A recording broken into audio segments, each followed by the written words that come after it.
Get ready for the frequency.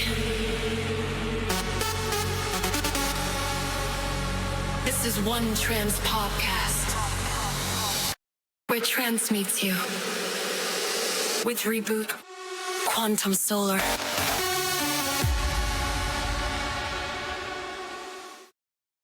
Hi, everybody. Welcome to 1Trance podcast, episode 5, where we go deep into the sound stories and the people behind trance music. Today's guest is an emerging trance music producer and DJ based in Florida, Okeechobee area in the United States. He describes himself as a rising star in the trance scene, known for blending high-energy beats with melodic storytelling to create immersive, uplifting soundscapes. His production career is relatively recent. He mentioned starting to produce his own tracks around 2 years ago, so roughly around 23, 24. After attending numerous master classes and one-on-one sessions with other producers, some legendary, we will talk about that a little bit later. This hands-on learning helped him transition into releasing original music. Recent and upcoming tracks include Supersonic, released in January of this year on Ablazing, Dream with You, late last year, Lost in the Light with SM92, and collaborations like Voyager with our own Quantum Solar, Danny that's in the chat, and Wonders in Space with Novell. His music appears on platforms such as Beatport, where he's had top 100 entries, and he's also a Discovery Project winner. And he also has tracks on Spotify with hundreds of monthly listeners, Apple Music, SoundCloud, and more. He's also signed with bigger labels in the scene, such as Insomniac Records and others. Besides, he has a day job background in fire rescue, Okeechobee County Fire Rescue, and Highland County Fire Rescue, and he's currently involved a lot with mental health counseling. He has a show called Mindstream Protocol on AH.FM, After Hours at FM, a trance radio station where he shares mixes and showcases his style. He's active on social media, Instagram, Facebook, TikTok, with management through Quintessential Talent, and focus on uplifting trance with plans for new sounds this year, 2026. Overall, he's a fast-rising independent artist in the trance community, building momentum through consistent releases, collaborations, and community engagement. Welcome, Kevin Cornine. Hello.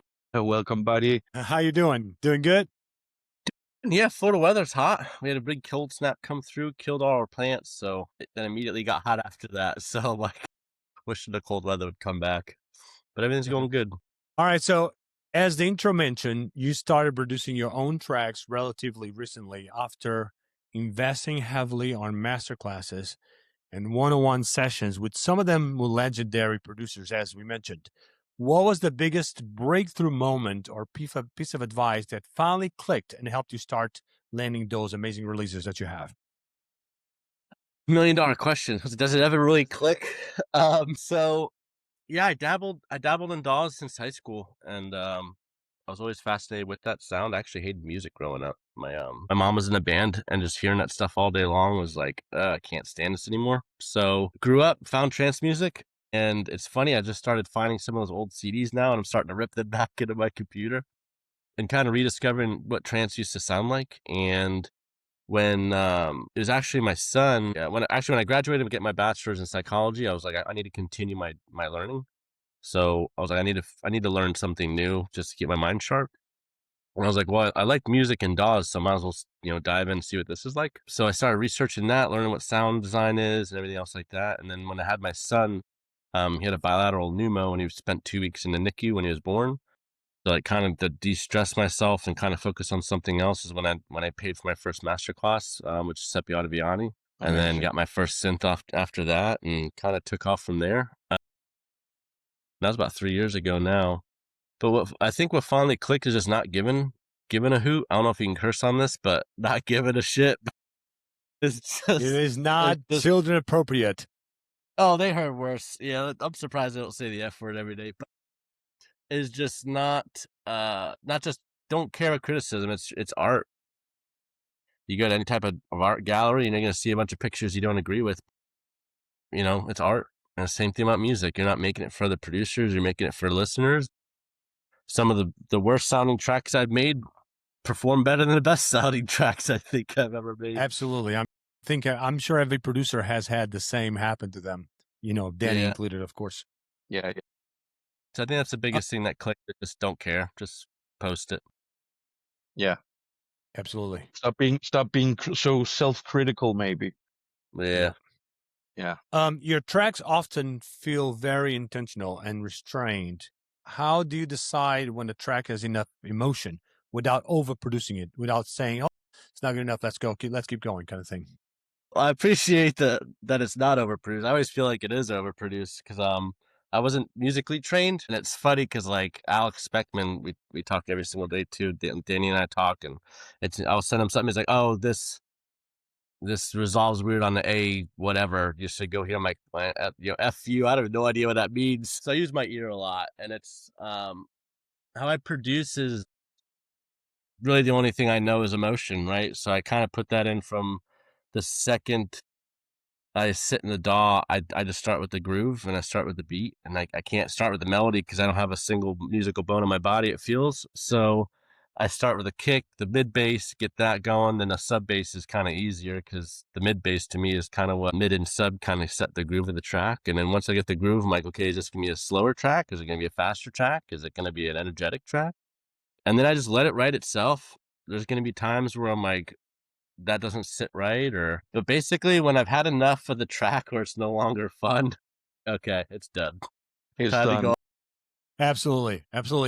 And dealing with the production, like I said, as you learned producing, you had some learning sessions with amazing teachers, and feel free to give them a shout out. That's okay. You produced amazing tracks and then you release them. So you went through the schooling for it, the master classes, the 101, you learned the process, you made the tracks, you released them. How would you describe your sound to someone that's never heard any of your music? So it's a good question. It's that feeling that I have no idea what I'm doing, I think, is that ability to try something new. I'm very, even in paramedicine and counseling and everything, I'm very like intentful. Like, why am I doing this? What am I doing? I don't want to do things by accident, because if to me, I want to be able to do it again. So if I have all these happy accidents, I'm like, I have no idea how that happened. So I want to be in control with whatever I'm doing. That's contributed to my style to where it's not traditional, I think, in the sense of trance. More, I think, older school, I would say, because it's like I have all these opportunities for creativity and exploration, and I'm not afraid to do it because, again, I've never met somebody in the last 10 years that's, well, yeah, I could say 10 years now because Chance is fairly older.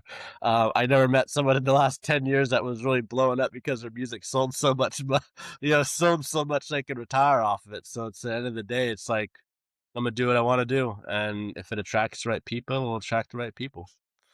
Absolutely. Yeah. All right, Kevin. So you released on a variety of labels like Phoenix Recordings, Interplay Global, Endless Sky Audio. You're like everywhere. Drew you to those label? Is it when you produce a specific track? Do you go for a certain label, or do you have a label in mind when you produce, or how do you go about finding labels? So one of the benefits of being in like a one horse town that I live in now is I don't have the ability to network. So for me, my manager was able to get me a Sarah DeWarn set in Club Space a couple months ago. I was able to go backstage with her and got to meet a couple people. It was cool to make those connections, but I'm like, dang, I cannot do this every day. It's a 2 hour drive there. I left at like midnight, and then I didn't get back home until like 9 a.m. So it was a long haul. So I was like, man, I can't do this. So I had to like think to myself, like, what do I want out of this music? So now I just kind of make a track and I'll find a label for it. And then I'm like, whatever label takes it and then gets it Take it. out. And then I'll start another one. And by the time a bigger label says, hey, yes or no on your track, I've already started another one and I'm almost finished with it. So it was like, I'm not gonna get tied up because of someone else's schedule. I'll find a home for my music. Yeah. like I And said, I I don't think think anyone's also got it. as the years has progressed in the labels, and there's so many independent labels, it's like we don't need to chase the big labels anymore because there's a lot of smaller ones that just want to grab good artists. Exactly. Yep. And Yeah. it's like we have, and even now with influencers are changing the game in advertising. It's going to change the way music is done, because now if I have a big enough following, I could just say, hey, my new track is out, and my listeners are going to listen to it. And it's like, I don't need the label's reach anymore, because number one, they're not selling music like they used to either. So it's like, No, no one's doing good right now, you know? they're not making the same money on the artist, so there's no reason to promote the artist if it's not a big artist already. Exactly. Like, yeah, I get what you mean. When you're producing with others, including when you and I produced, what does collaboration do with your production style? How does it influence you? Do you learn something new, or are you very settled in the way you produce? It's a good question. I don't care who I collaborate with. I want to learn something. You know, that's kind of the whole reason I got into music in the beginning, was to keep my mind sharp on learning. So as long as I can learn something, then I'll enjoy collaborating with a monkey. You know what I mean? On Yeah, growing yeah, yeah. trees, bananas. I don't care, but You it will get hurts something me. out of it. Yeah, Yeah. it does. I've gotten. I don't know if you can hear my kids screaming, but I have felt That's all right. rough sometimes. My kid. That's another thing. I have 4 children, so that makes it easy. It It's like is what it 16. is. When I work with some artists that I'm gonna say that, and is not. I don't mean this bad in any way. I'm just saying where their reach is greater than their production skill. I Mm. feel it's like, okay, I'm not a numbers guy. I'm not gonna get rich off this, but I want to learn something cool, and I want to learn something that's like, ooh, I never thought about processing sound that way. And if I'm working with an artist that just doesn't produce like that, and just uses presets, I get stuck real bad going like, I'm going to do a lot of this heavy lifting. We need to get this track out the door so I can go find Yeah, someone to yeah. learn from. But I think it also needs to be said to the viewers, now that I know you, you're a very, when you get equipment or something, you're very deep into it, and you want to Yes. learn every nook of it, and every effect or whatever it could be. So you really love to learn. I know. Yep. And Yeah. I'll find out how things are routed, how I can change. That's why I like getting into modular right now. But I'm trying to protect my wallet because I don't want to buy something I'm not going to use. So that's the struggle right now as I'm looking at my Euro rack. That's been an amazing piece to learn from. I just haven't found a way to integrate it. But as far as my production style with collaborations, I like to just clearly define like who's the collaboration manager. Like Danny, you and I have worked on a track where like you'll send me something, you're the manager, I contribute to your Yeah. track, and then whatever you say goes. As far as like you've said, hey, let's do this, we'll try it, and like, hey, I don't like this. Hey, I tried it, you didn't like it, let's move forward to something else. And we Exactly. made a track like in a week. You Yeah. know, we'll make tracks really fast. And I think that's where people get hung up, is like they want these two. Someone always wants their style to be up front, and then I get it, but let's make 2 tracks. You lead one and let the Yeah, other person lead exactly. another one. Don't get hung up And again, on it's style. so easy to find a label or self-release if it's that, or give it away for free if you need to. So make 2 tracks. Yep, exactly. Yeah. All right. So there seems to be a lot of tracks being released currently. What's the biggest misconception people have about releasing music in trance today that you experienced? Very subjective question, but I find I'll just give you kind of my insight where it's kind of dug me into this hole of like, what's the point? You know, and it's funny because we experienced this when we started my wife's medical practice too. Is there's always something that's going to exploit the brave or the bold. With music, I'll start my wife's practice and then elaborate on my thing. So with my wife's practice with medical stuff, it exploits the provider on everybody wants a cut of how many patients you see, whether it's your billing, your EHR and everything, right? So then moving that into music, same exact thing. Playlist companies are going to ask you to pay to get your stuff pitched to playlists. There's people that, everybody wants a cut of someone else's creativity. And there's, even with clubs and gigs and everything else like that, there's always somebody that's going to exploit the person that's bold enough to learn the hardest part. And everyone else kind of piggybacks off it. And I'm not saying it's wrong, but I'm saying it does not contribute to a collaborative environment when you're trying to compete with the guy next to you for a gig. So I think the biggest misconception is, hey, this track is perfect and it's going to do great. If it doesn't gain enough traction in like 3 or 4 days, pal, sorry. It's Bye. going to Yeah, get lost in correct. the Bifrost. Yeah. Cuz AI is, on top of you. You got ghost producers on top of you. You have all these people. That question is coming. Don't worry. And I'd love to answer that one, but everything is so quick and how we're consuming music now, and it's frustrating because back We in the day, actually like talked about it last time in our last interview, that tracks used to be, at least an extended trance track could be 12 minutes long. Now an extended is, if you're lucky, 3 or 4 minutes long. It's yeah, like the consumption of things are just so rapid now, and it takes a lot of the fun out of it, I think. it does. And Right. you Yeah. listen to all these tracks now where like you get really good at sound design and you're like, dude, it's like 4-layer track and it sounds like shit. I'm like, but they have the network, they have the reach. I get it.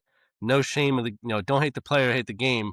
100%, I get it. But it's like, damn, it's like, is the creative, not risk taking, but the creative side of music, is this what we're seeing? It's getting so sterile, and I don't know. It's odd. Yeah. But this goes kind of along with the previous question. From your short producing experience, like I said, you've been doing it for a few years now. What's the hardest lesson that you have learned as a producer so far? You are unique and special, just like everybody else. I was talking to a promoter one time, and he made a good comment. It was early on when I asked him after I won the Discovery Project. I was like trying to find out how to keep this momentum going, and he's like, "Dude, everybody makes good music." And he's like, I can find artists in 30 seconds. He's like, I'm talking to you. I'm talking to one now. He's like, everybody makes good music. He's like, you just got to find something that you bring that no one else does. And it's like, dang, you figured you learned the hardest thing is music production, but come to find out, you're in a pool of a million other people. And it's like, how is there so many music producers and this be so like difficult? It doesn't make any sense. No. Absolutely. And this next question kind of ties it all together in this segment. I seems to be everywhere. I mean, absolutely everywhere. I've told the previous people I interviewed that I work in IT, and Mhm. and I work at it as a sysadmin, which is a higher level, and AI can easily do my job. What's your opinion of AI when it comes to trance production? Yes, no, maybe used as a tool. What do you feel? So, and I'm glad Danny's here because he was the one that kind of, popped the cherry on the whole AI stuff. I didn't know. It's interesting because we're all older, and we never thought this was going to be a thing. I remember logging into my mother's computer at Windows 95 trying to freaking play a game, and it's like difficult. And all of a sudden now I can type in whatever I want and see whatever I want. Danny brought into the AI vocals on Voyager. I didn't know they were that good. And all of a sudden, like I met Danny and I was like, hey, here's a track I had. I completely forgot about it. Do something. He sent it back like in 2 days and had like a vocal top line ready to go. I'm like, holy crap, dude. In the cherry. Scary. But at the same time, too, now I don't want to use AI vocals anymore. But it's like, I get it. Inflation, dude. I get it. But working with a Yeah. vocalist and like, I don't have a lot of money, but I'm going to pay $250 for a top line for a track that's not going to pay me $250. You know what I mean? So it's like, That's the problem, the core of the problem, that you and I want to use a proper vocalist, but just alone doing the demo of saying, hey, I have this track, I don't know what to do with it, but do you want to sing a top line? That is going to cost money unless you know someone. Then maybe it's going to be good, then you're going to release it, but is it going to make itself home in money? Probably not. right. So it's, I want to use it as a tool. Also, I kind of feel forced to use it as a real thing because I don't have the money to do the other Right. thing. And So, that's and the I think problem. it is, well, it can be a problem, but he's using it responsibly.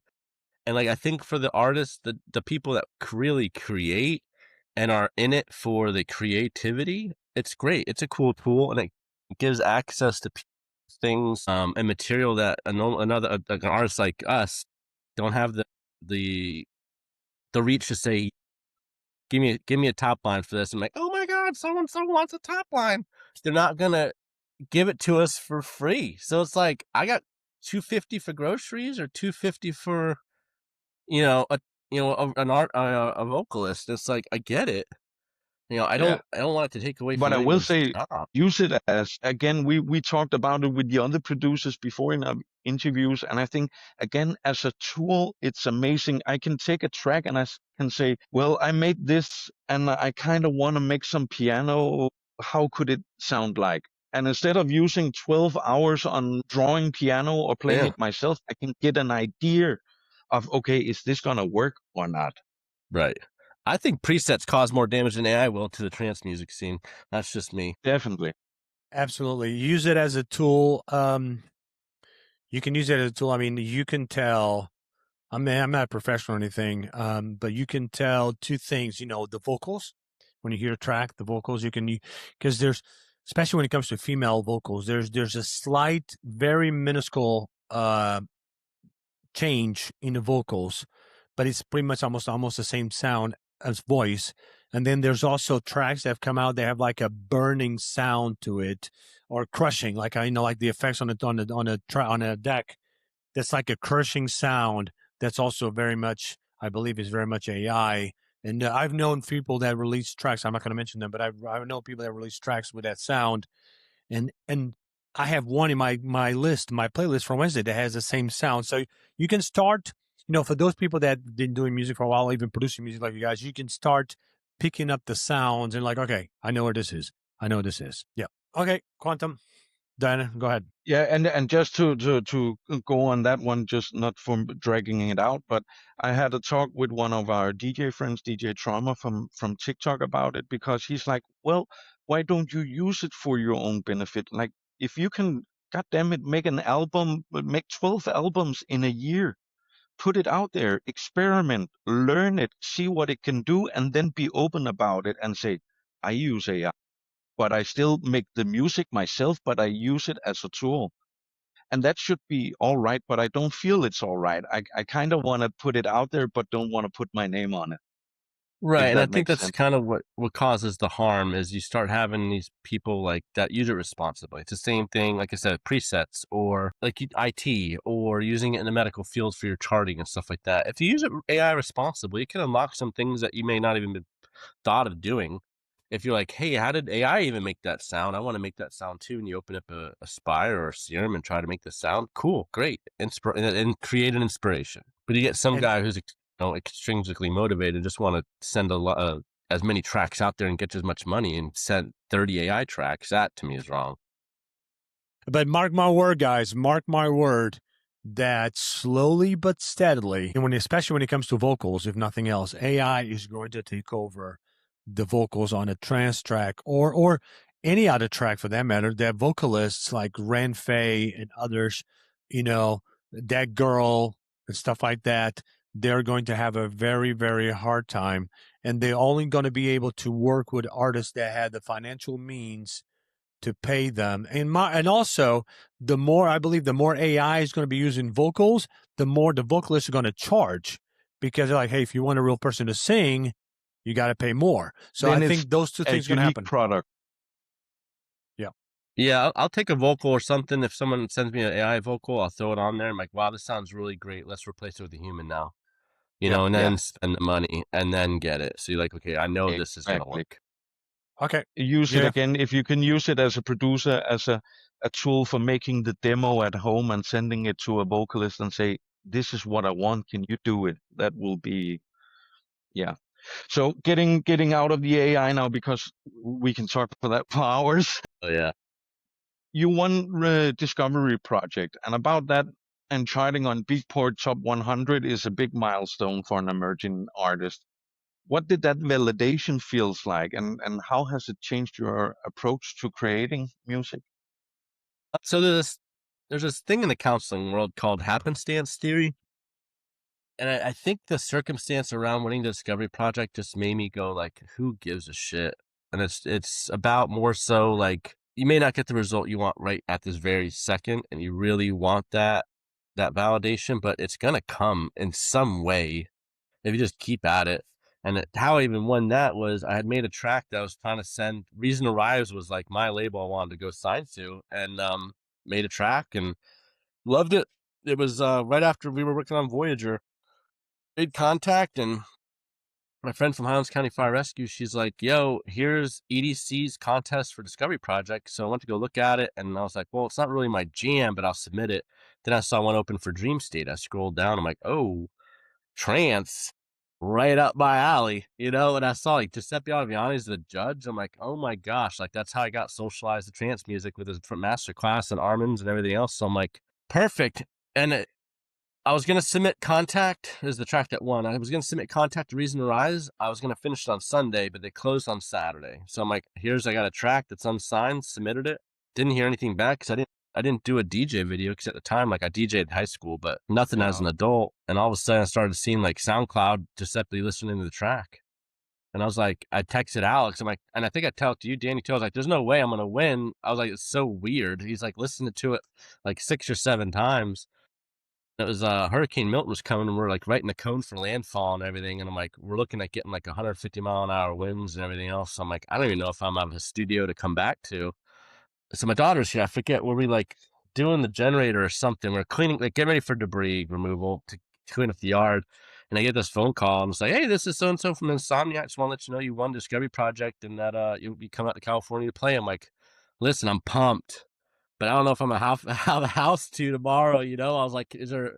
Just call me back tomorrow. I'm like, I am excited. I am not in the mood right now to do this. And I woke my wife up and was like, I never told her about it because I didn't think I was gonna win because I didn't submit a DJ video. I said, hey, she's laying on the couch behind me. I'm like, I just want to let you know I submitted this silly contest and won. So like next month we're flying to LA. She's like, okay, and it falls back asleep.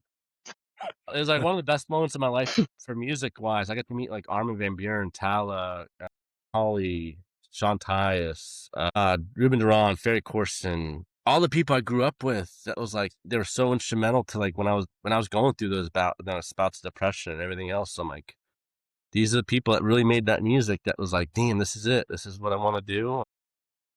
Getting to meet them and talk to him for a bit. Darude, he was walking off stage. I'm like, you mind if I take a picture? He's like, fuck no. He's like, I'm just joking. And we took a picture. We talked for like 20 minutes, just talking about how, you know, Sandstorm. He's like, wasn't good at producing, and I just made a track and it blew up. And he's like, I rode the wave. He's like, just like you are here. You know, he's like, Yeah. you just got to ride what's happening. He's like, if I didn't, then I wouldn't be here. And after that point, I was like, you know, I looked at my wife. I'm like, do we try this for a year? Like, is this something you want to do? And she's like, yeah, let's, you know, what do we got to lose? And then we just started making music, and this is it. And created this huge, to me, it's huge. Cause again, I only had going from 0 listeners now to like 500 to 600 every month is, to me, You I'm can happy. get your wife to sing on your tracks. She's not a singer. She's Mexican. So that's just going to be Selena or something. She's not a singer. I'll ask her maybe one day, but You can always put her through AI. yeah, she did ask the other day if I had Suno for, my stepdaughter's quinceañera. She's like, do you have Suno? I'm like, I don't, but if you want to get it, I'm not opposed, but Yeah. So an important part of producing and releasing track is promoting. So does DJ support still, is that still a thing, and does it work? And do you see any difference when you have tracks out with DJs? Does it make a difference for you? That's a good question, and I love data. The only crappy part about it is, again, it extorts me because I have to pay for it. I don't want to, so I try to look for data wherever I can. And we talked about earlier, shouting out to one-on-ones and stuff. Sean Tyas, I've been doing one-on-ones with him for like 7 or 8 times. Him and I became good friends, and even he is, you know, talks about support. I think that's the only way now to really, I won't say avoid, but like circumvent the labels' reach that they used to have, the power they had over artists, is now like I can go, if I have a plunger and I want to go advertise my plunger, I will go find an influencer who's going to use my plunger. And I don't need to have a marketing team anymore. I don't need to have all this stuff anymore. So I think support is extremely important with a good intention. And it doesn't have to be major support. Like I do have that radio show on AHFM. If I get 20 listeners, then I get 20 listeners. There's reach wherever you want to extend your arm out, you know? But I think good music will speak for itself, whatever that means. But you just got to find every track's going to resonate a certain way with certain people. And I think support is important. And eventually you will build that community where you can start independently sending people stuff and like, oh, I like that. Like Reboot, you've done awesome support for me in the past. There's a lot of other, Thank you. a lot of people on Facebook where like they'll tag me and stuff all the time. I'm like, I'm super humbled because number one, you don't owe me anything. So if you're gonna play my track, then holy shit, I appreciate it very much. And that to me is just enough. I don't care who plays it. If one person says, "Hey, I played your track," then hey man, it makes me happy. And that's quite funny because no matter who we have talked to actually says the same thing. And I think maybe it's because we're getting older. Reaching those big labels and have that hype and all, it's not important anymore. If I can release it and if there's just 5 people listening, I'm happy. Yep. Yeah. Yeah, So same here. you're balancing a demanding day job also in fire rescue. That must be intense, both doing the music and fire rescue and mental health and all that. So I left firefighting a year, or no, almost 2 years now. I left it when my wife started her own medical practice just because the childcare here is like so astronomically expensive. Yeah. I think we were only taking home when I was a firefighter, a paramedic, about like $4,000 a month. And it was like, I left Highlands as a captain and then came to Okeechobee, where I live now, to be closer. And it was just a huge pay cut. And then childcare is so expensive. Like, why am I going to work if I'm only going to take home like $1,000 and then I'm really working to put my kids in daycare? I'm like, this makes no sense. So, but when I was doing fire rescue, I had plenty of time because, yeah, we're at a busy station, but there's so much downtime. I can play music. I can do whatever I want. When you're sitting there outside of training and everything, but you're there for 24 hours. And I'm a night owl So then. you could stay inspired while being on the job. Yeah, excuse me. Part of my production process is really, I would just say, administrative, because I can't think of a melody. I never had that ability, but I can think of a groove. I can think of a bass line. I can think of percussion work and all that stuff. I don't need my headphones on to know what a kick sounds like. Everyone knows what a kick sounds like, whether it's perfect or not. I'll do that later on. I'm not going to let that impede the music process. So I do that stuff when my mind is not like in it. And then when I'm like fully inspired, which is normally like my mornings, I'll wake up, I'll do the melody, I'll do the chord progression, but on a track that already has like an intro made out already. So it's like very little work to do on that part. As I'll find like a track that I have like 16 or 18 right now on a file that's just intros. And then You're also very meticulously in the way you plan out your thing. I know you have a board you write things down on. I have a marker board I can stuff see like right here. It's got like, here's my Yeah. tracks I'm working on. Here's what I got to do. And I do that. But now as stay-at-home dad, I find my time of where I need to go. And then when I'm doing the counseling stuff, I just got to work around it, treat studio like a job. I can't do music today. It's okay. I'll do music tomorrow. That takes me to the next question. How do you deal with it, that so you're not burning out creatively or at the work? Is it possible to stay sane in both things? I'm actually in something like that now. It's been like that for a couple months where I'm like, I don't want to sound like everybody else. I don't want to leave trance music. I love trance music. To remove myself from there are days, and we'll talk about that later when we talk the mental health stuff. There are times where I'll feel like this is dumb. You know what I mean? Like, what am I doing?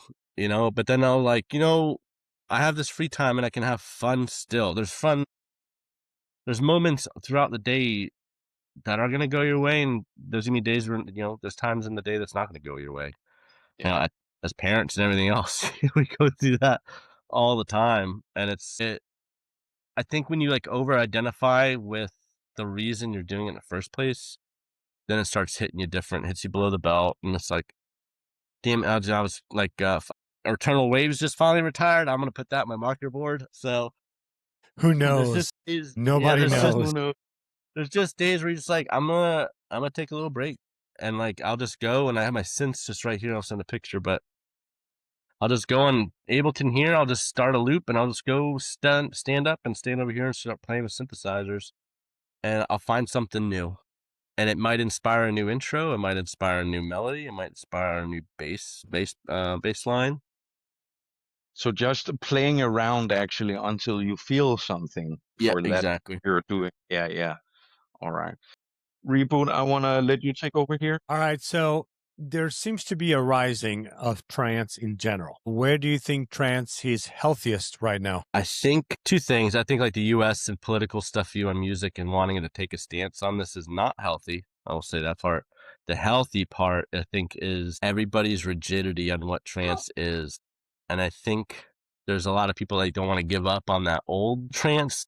The people that are okay with the new trance stuff, I think that is the best thing for it, to where no one is conforming to what sells, right? And I think that is such a healthy diversity within the trance culture. You listen to pop, rap, hip hop, or other things. Like there's a common theme in a lot of these that are just like always on top. And then you have trance music, like Tiesto coming back to trance with his track, and like half the crowd's like, "This is not trance," and other half is like, "This is it, like it or take it or leave it."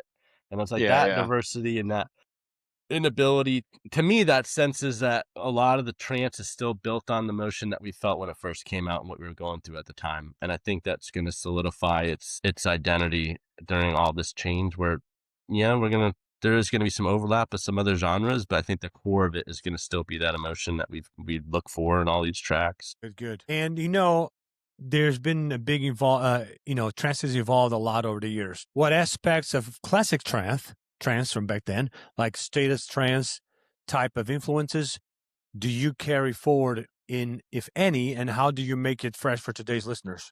Because you do have like I said, you mentioned earlier, like you don't know yourself, like you don't call yourself old school, but you may have some old school influences in your tracks. So it's funny. I found I found someone on Facebook Marketplace selling like a bigger collection of State of Trance CDs. I picked those up, and there was a couple of the CDs that I bought that were like during times where I'm like, I can physically remember the exact when I picked that CD. I put it in a CD player and started listening to it. It was a State of Trance 2005, 6, and it's funny, like one of my favorite tracks of all time were one of Sean Tyas' tracks on 2007, One More Night Out. I joke about it with him now. I remember just getting off the tee box. I was trying it out for the varsity golf team at my high school. Like I was such a good mood, and I had like just scored a bogey, and everyone was like, "Why are you so happy right now?" And I'm like, "Cause I got a CD coming in today."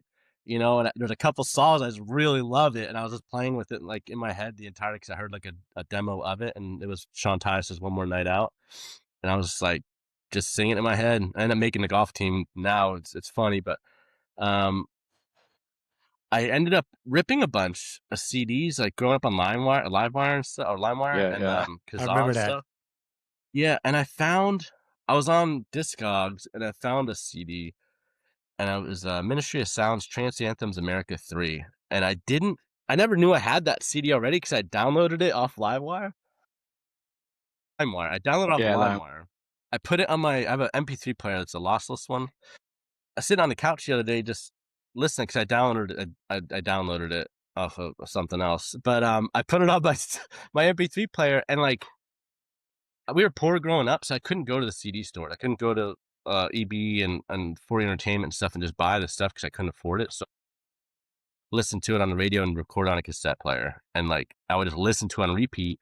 I never knew the artists' names. I knew the tracks and what they sounded like. I never knew the names of the tracks. So, which again hurt me when I went to Dream State, because I'm like, "Who are you?" And like, "Oh, I'm so and so." I'm like, I've never heard your name before in my life, but I look on Spotify and like 12 of their songs. I'm like, "Oh, hey." So I was looking through the CD, the second CD. I'm like, I heard this song before. I remember this. And like in my head, I was playing the next track, and I was like, I clicked the next track, and it was that one. I'm like, oh my God. I'm like, this is a CD I listened to on repeat like 80 times growing up. I'm like, wow. And I started like tearing up a little bit more. It's like, what are you doing? I'm like, you wouldn't understand, but I got the CD. And this is it. This is what trance was to me, was like just the diversity. And I did a vinyl mix the other for AHFM's end of the year stuff, and not one track sounded like the other. And it was just such a pleasure to listen to again. Was like, so an Enigma State does that very well. It's like the melodies aren't crazy compelling, but like the composition of the track is just so content and one that it just, these storytellings of these older tracks are just, you don't sense that anymore. And like you listen to an Alan Watts, amazing producer, but it's like, God, his tracks move so quick. And it's just what sells. And it's what sells. It And you is. listen to an old System F It is. It track is. or something, you're like, damn, man, what a time to be alive back then to just Oh yeah. be there when this came out. And you didn't have Instagram, you didn't have anything. You found this track. You went to a music store, you listened to a CD that you couldn't afford, but you're like, this is it. I love this song, you know? And it's like, it's not discovered the same way anymore. And I'm not old fashioned, but damn, you don't listen to music like that anymore. No, And you don't. it's frustrating. So I use that now, the old bass lines, old, Yamaha DX7 lately basses. That was big. These heavy mid bass lines. I'm like, that's trance I like. And like melodies, yeah, a super saw, neat, awesome. But show me a good groove with a great percussion, that's trance to me, the feeling. And then a lot of people are like, all about the melody. Yeah, but if it's just a melody and a pad, to me, it's how do you dance to that? Yeah. Exactly. So looking back this year, 2026, you have teased new gear like the Novation Supernova and some exciting evolving sounds. What sonic directions are you excited to explore? And are there any dream collaborations or labels on your radar? I know you mentioned earlier that you just throw the track out there, you like a better description, and whatever label picks up, that's what you go to. But is there any dream collaborations or specific labels that you would love to release on? Dream label, the big ones, FSOE, Subculture, Armada, things like that nature. And I think that's just more for validation purposes, Yeah. just to be like, yeah, I did it. Cool. Then I can take a break and then probably have an identity crisis like I normally do, and then refine myself and my purpose on what I want to do with trance music. But I think in that time of that discontent and that feeling of like the existential problems that involve with music and things like that, I think that's where we truly find our sound. Yeah, I think that's kind of what the point of trance is, is emotion. Now, if there's no emotion behind your music and you're motivated by money, then I just think the sound suffers. In my mind, I'm like, I love classic trance, and I said classic. I'm not saying like Renaissance, medieval time. 2004 is my trance. When I think of trance, I think of 2003 to 2006 in there. And what sense did it have back then? Give them to me. Give them to me. What better Let way me to get the have it. sound than just go out and get them? You just watch reverb and something will pop up and you just lowball them and see if they'll take it. And sometimes they will, but you have enough time to get a piece, learn it. And by then you'll be able to get another one. And then slowly you'll start picking them up at a good price. Yeah. I love using the JP8080. I got the Supernova 1. I love using that at the interfaces. A lot of menu diving in the rack, but, I'm loving the Novation K Station right now. It's such a beautiful sounding synth. The effects are awesome, and I replaced the Roland System 1 with the K Station. I get an extra oscillator, and I get better effects on it. It just sounds so much cleaner. Nice. And then I ended up picking an old Korg Op 6, the first gen. So I'm trying to experiment with that. There's a guy on Instagram I found out was using it for percussion work, and I'm like, ooh, I really think that's cool. So I'm gonna try and dive into that when I have some time. But I think if you want to sound like it, you got to use the tool that they had at the time, and you're not going to get that with a serum. You're not going to get that with all these VSTs. At least there's a long way for the emulation to sound like the real thing. It's good, but it's not there. Right. Yeah. Go see Heidi Heil. Do you have any advice for producers trying to keep trance alive today? If you're not going to do it, who else is going to? I mean, it's like you're going to rob the world of what Quantum Solar or Reboot sounds like when he eventually does music production. You will get, it's okay. You will get bit by that bug, and you have an opportunity to show the world what is in your head. And if you don't do that, then no one's going to get to know who you are. To me, it immortalizes you as an artist. When I'm Definitely. long gone, my kids are going to be able to listen to my music going, I remember when my Yeah. dad was making that song, Yeah. Except if Spotify has burned down to the ground or something. I did ask my daughter too. I was like, when I die, what would you like to do with all this stuff? And she's like, I'd like to put it in storage. I said, I'm gonna sell it. If you're gonna put it in storage, I'm gonna sell it. She's like, no, I'm gonna do like kind of like a museum thing. And I was like, what? And she's like, yeah. She's like, it meant a lot to you. It'd be nice to kind of put it in like a museum thing. I was like, what a perception that you may not have as an artist, thinking like what your family thinks of it and stuff like that. I was like, that's pretty cool. All right. So now we have, Kevin, the quick fire round. We always end our podcasts interviews with this. It's 6 questions and then 1 word answer. All right. Okay. I'll start it off. All right.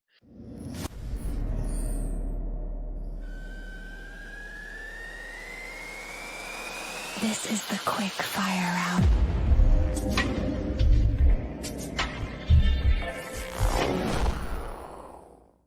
If you could play at any festival in the world tomorrow, which one would it be?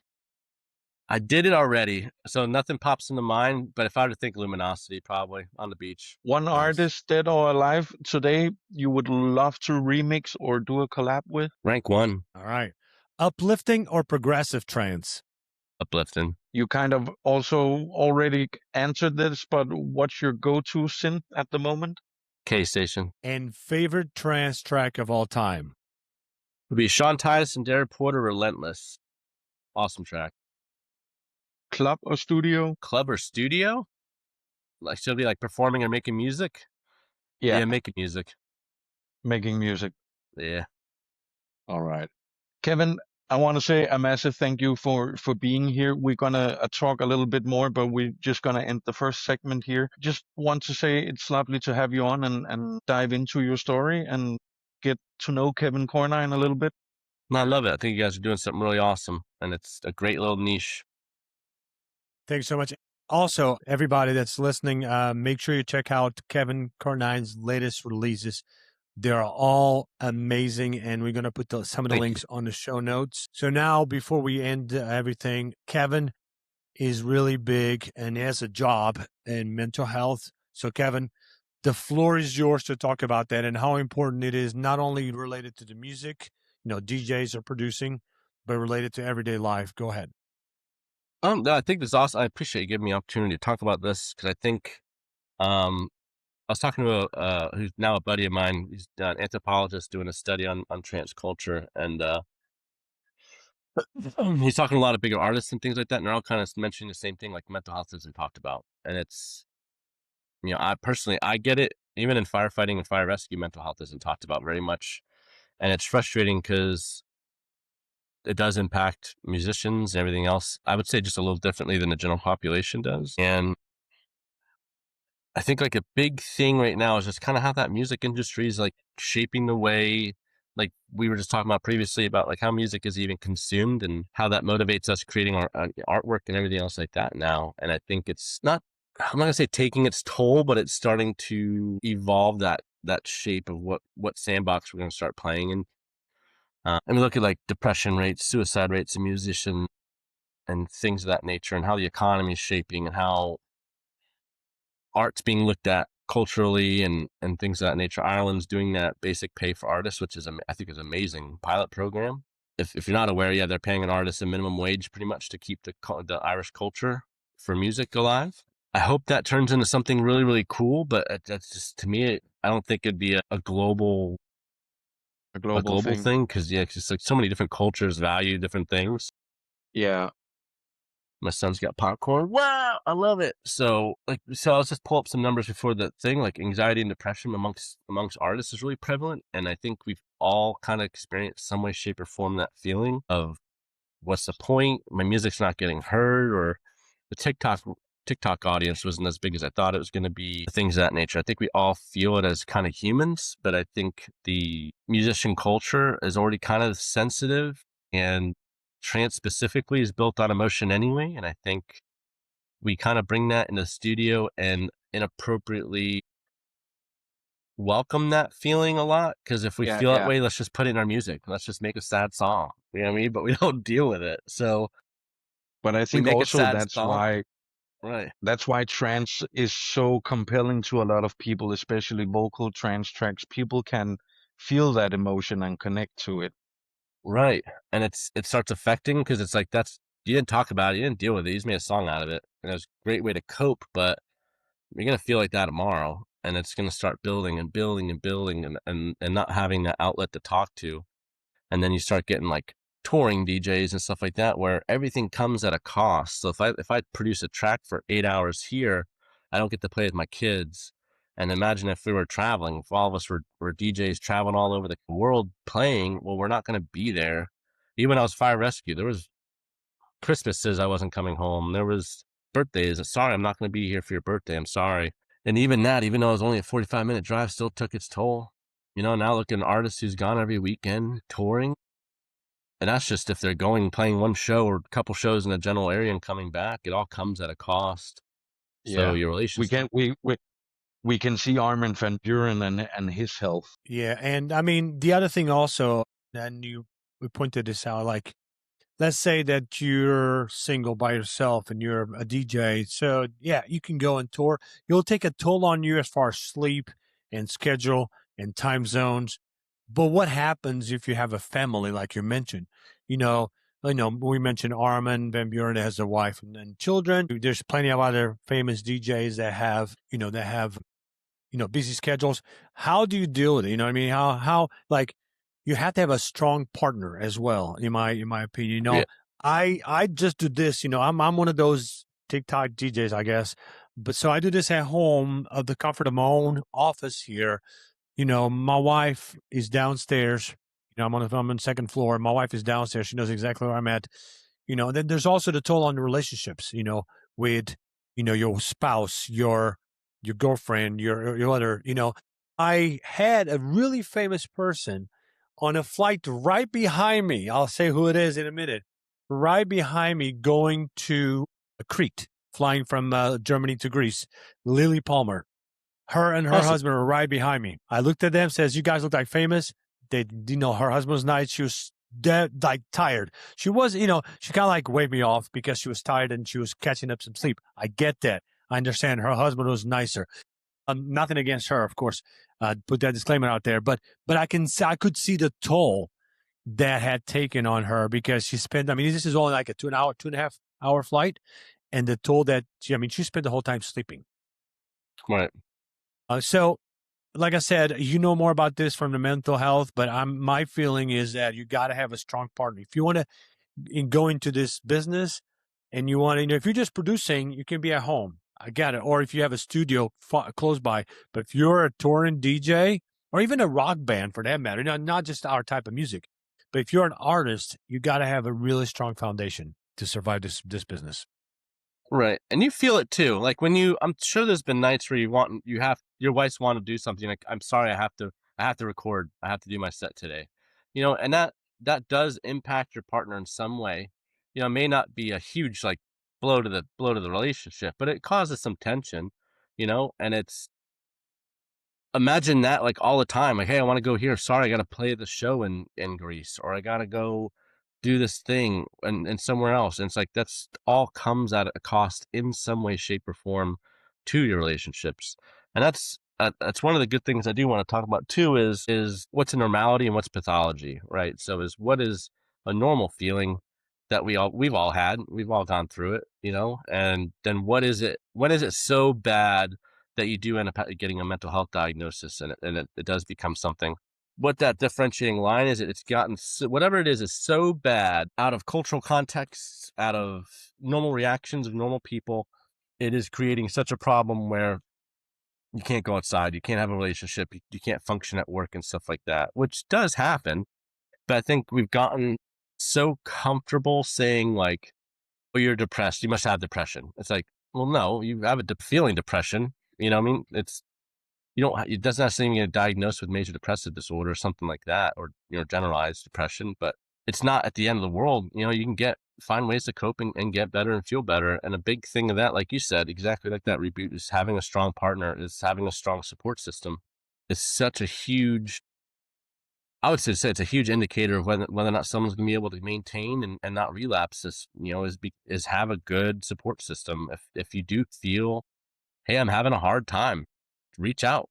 Danny and I have talked. We're in a little bit of a group chat. Reboot, not we've talked about some stuff, and I think when I was talking to my buddy that's doing the research study for his PhD, he was mentioning Armin van Buuren has a group that's kind of like that supports each other and things of that nature. Build while you're at it now. You're already, hey, go support my track. Hey, I don't feel good right now. You know what I mean? Reach out to your groups that you're already using and just be vulnerable. And you're going to be shocked that a lot of people are feeling the same way you are. And you might find something like, hey, this is what I did. I went out and exercised, or gardening, or I found something else to break yourself out of that music of your music doesn't have to be perfect. You're not perfect. Your music doesn't have to be either, Exactly. and it's Yeah. okay. It's all right. And, it's not the end of the world. You can help find a way out of it, but you need help. And And the start other with thing, real quick, is also, as much as you make a living out of making music or touring, have to, regardless if you have a partner or not, you have to make time for yourself. You have to get some downtime for yourself, because the burning out is going to come faster than you think. And you know more about this than I do, of course. and the term is called over justification. It's when, artists are very prone to it. It's when you do something out of fun and you find it's like comforting, then it becomes a job because now you get paid for it. And now you do it because you have to do it, not because you want to do it. And I think getting rid of that extrinsic side of money and doing it back because you love doing it is a healthy way to approach it. And especially now with how everything is going, taking a break doesn't hurt. And it might do you some good if it does. And we've seen it. We got a couple friends on Facebook that we all follow the same group, and we've seen what time away can do for someone. It can help. And don't let music take control of your life where it's not music anymore. It's work. Don't let it be work. So If you enjoyed this episode, don't forget to follow, subscribe, and like and share it with your fellow trans, with your fellows. If you enjoyed this episode, please follow, subscribe, or like, and please share it with your fellow trans lovers. And Kevin, thank you so much. Like I said, it was awesome. Was awesome. You touched on a lot of good points on a lot of different subjects. So that was amazing, especially at the end with the mental health. That's very, very important, because we need that in order to do the things that you love. And I know we all have jobs. I get it. But to do the things that we love, we have to really have the mental capacity to go to work full time, come home and produce or DJ. In my opinion, in my case, for example, like I said, I do this at home just for fun, but I still prepare. I practice. I create the playlist. I make the things I put, the advertisements I put on TikTok. And Danny does a lot of music prep as well. And he also goes live as well. I'm very organized when it comes to that. So thank you so much for touching on that. And thank you so much for being on the podcast. And everybody, until next time, this is 1Trance Podcast, what trance meets you. Take care. Take care. Thank you for watching and listening to the 1Trance Podcast. Do you have any questions you would like to have answered? Let us know. Take care and see you next time. 1Trance, where trance meets you.